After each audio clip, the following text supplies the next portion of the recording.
destiny, the creek of old. The voices call to me as metal scrapes. Is it a dream again? But now we fight. The phantom of Malevolon is here amidst your dive.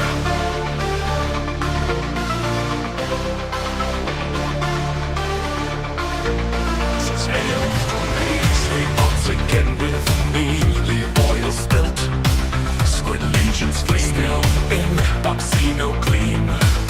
And though we took the creek, don't stay behind. The phantom of Malevolon has died. The phantom of Malevolon is here amidst your dive. Spill oil, spill oil, spill oil. The phantom of Malevolon is here, fight side by side. Good morning, Malevolon. The current time, at least when I was writing this, is 0600. What's the O stand for? Oh my god, it is too early for you to be this dang perky pawn. Shut the fluff up. Well, no, I will not. I refuse. It's another fantastic day of liberating and democracy spreading, and everything is just going our way. And it will keep going our way forever. We are rocking out this morning with the Phantom of Malevolon by JJ, a relative newcomer to the Helldivers music scene. Welcome to the Liberation Fleet, Soundsmith. So, first on the traffic block is Galactic War News, which everything seems to be going as planned. There was a minor incident on Ursico, whatever that number is, yesterday, but rather than a full-blown terminate migration pattern, this was a small, relatively weak expansion from a hive that had grown just a little bit too big for its britches on Achird 3. The Sporefall event itself was triggered by a team of Helldivers who detonated a nursery on the planet, so really, this was just a one-off by guys who had a small mishap that were just trying to do their jobs, and not indicative of a bigger problem. For the time being, the Terminate swarm remains in hibernation, and it is hoped that they will stay that way for roughly another week or so, knock on wood. Within the automaton steadily being demilitarized zone, progress continues with ridding these planets of cybernetic life at a reasonably good pace. Beckfam 3 was given a clean bill of health as of noon, Super Earth Eastern Standard Democratic Time yesterday, and the DSS has pivoted to Ustotu, one of the least attractive planets in the galactic sphere, thanks to its extremely painful rust sand. As an aside, it should be mentioned that the DSS had some improvements to its engines done over the weekend. If the station is orbiting a planet that becomes liberated, the station will immediately warp to the next highest voted planet to continue its fine work. Basically, the DSS has become like the Merc Divers. It's always doing business. Killing is its business, and business is good. Honestly, with the sheer amount of positive PR work that I do for the Merc Divers, I really should be charging those guys advertising fees. The Illuminate compost bags of the southern frontier have managed to secure a few percentage points of dark energy for their precious super weapon, so they're still trying to make that work. Still, Meridia has slowed to a crawl, and it is expected that the next major order will focus the switch down to fully bring the black hole to a halt.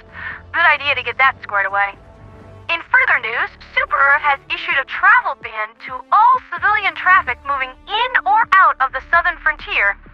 The affected radius is extremely vast, stretching from the western Quintus sector to the Leo sector, as well as everything south of the Rictus sector. The justification for this cites the extremely contagious nature of the voteless, the omnipresent nature of the Illuminate who just show off whenever they feel like it, and the sheer amount of missing persons reported who were simply trying to pass through this region of space. I'm not talking about planetary denizens who may or may not have partaken of too much moonshine here, people, but VIPs traveling with military escorts who simply dropped off a map with no warning and no SOS beacon launched, sometimes just vanishing into thin air in the middle of a connected super Discord call. Even an Illuminate attack gives some warning and a chance for rescue. Trust me, I would know. There's something out there that isn't working for Super Earth or any of the three alien factions, and it looks like it's preying upon everyone. The lone survivor from one of these attacks was driven nearly mad with fear and could only repeat one phrase over and over. Death marches among us. Which, okay, yeah, that's enough to damage my calm and agree wholeheartedly with this decision. As of right now, the only personnel cleared for operation within the now rebranded voteless quarantine zone are Eldivers. And even then, I highly advise you all to travel in squadrons and keep those heads on a swivel. Seriously, something spooky is going on out there. I promise that I'll be as safe as possible, dear listeners, and while the Bringer of Mercy 2.0 might have enough guns to give pretty much anything that would dare threaten us a closed casket funeral, there's another fantastic convention that will make directly attacking me a tricky proposition. My Seraphim and I have found a way to use luminant fields to eliminate radar detection, thereby stealth modding our ships. Which means that whatever is out there lurking in the shadows will have a bit of a hard time finding us, and we might be able to get the drop on him next time that he makes his move, and we're lucky enough to be around to catch him in the act. So, yeah, that's just a little bit too much existential terror for my liking, so let's pivot over to my favorite part of the week, the Weekly Raven. This week's issue opens with the destruction of the planet Ibis by the Meridian Singularity. Many Helldivers claim to hail from Ibis, and rather than be disheartened, they've collectively sworn vengeance against the Illuminate Order, and all I can say about that is, attaboy. Or girl. Or non-binary individual if you prefer, swearing vengeance upon vile, detestable, undead xeno scum is an extremely inclusive activity. In an interview with the Ministry of Science, Weekly Raven staff confirmed what I've been reporting for some time. The dark energy within the Meridian Singularity has begun to run out, and will become completely inert within another few days. Good stuff. The next page details the climactic battle between the Jet and Incineration Corps at Popley, and the celebration of Malevolon's safety. The Angmar defensive line buckled, but it did not break under the unending tide of robotic evil, draining the garrisons from all remaining border planets, which the Liberation Fleet has been capitalizing upon for the last few days.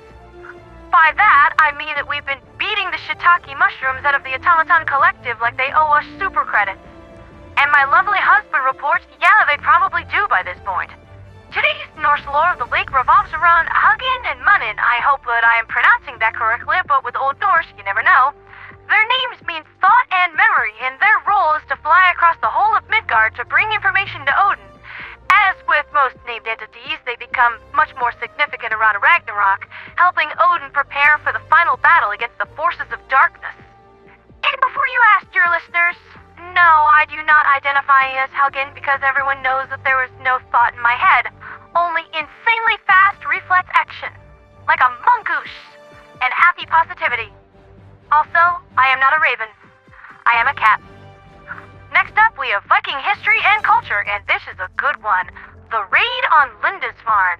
In early January of 793, it was discovered that monasteries were full of gold, precious jewels, and people who couldn't fight, and the Vikings decided to pay them a visit. See, that's what I'm talking about, people. Have faith in whatever divine makes you feel all warm and fuzzy inside. But please do keep a fully loaded Liberator close at hand, because sometimes God doesn't return your calls, and you might need to save your own cape. What went down afterward proves my point. Holy artifacts were stolen, the monastery was burned to the ground, the staff were killed, thralled, or probably worse, and this began the era known as the Viking era of expansion. Yeah, see, Vikings might sound cool and awesome in the modern day, but back during this time, they were the bad guys, and they were totally okay with that.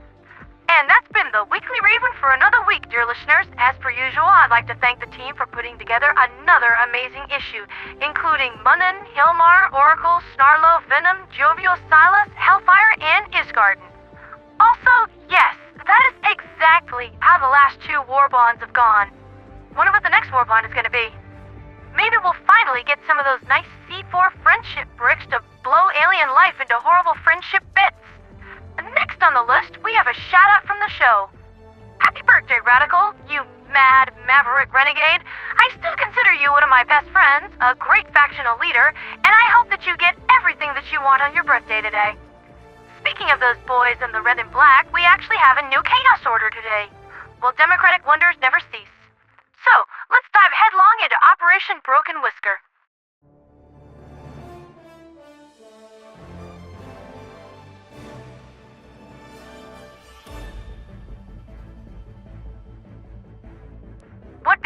feline as a secret project, Project Whiskervale, has become a matter of some urgency.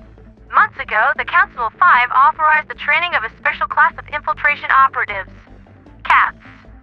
Yes, actual cats. Agile, quiet, and easily overlooked. I'm 4'7", so can't confirm. These feline agents were deployed to automaton-controlled Clasa with tiny comm rigs to gather critical data on their new AI restructuring cores.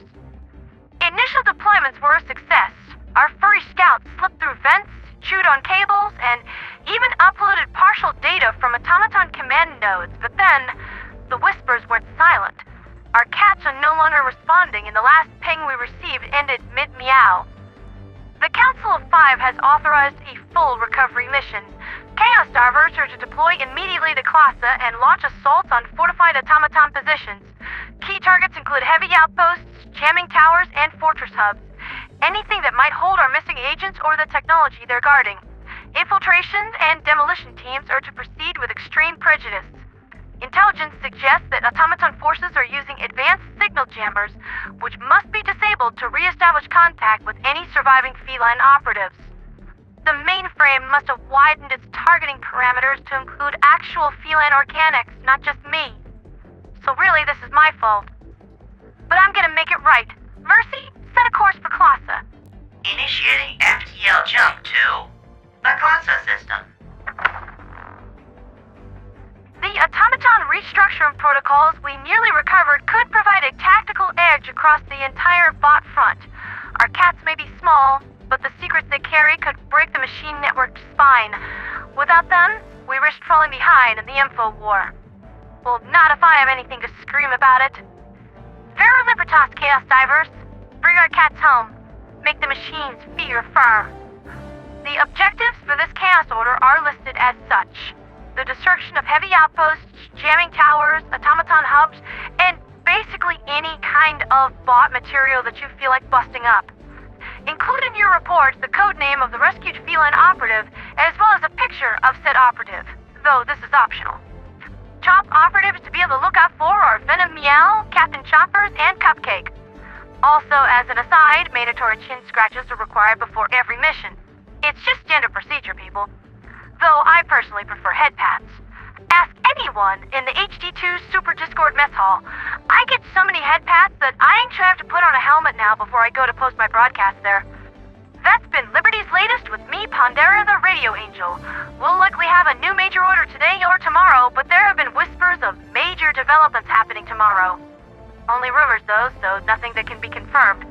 But just remember, Helldivers, always stay slippery, and when it comes to alien scumbags, diplomacy is not an option. Hashtag shameless plug. Love you, Door407.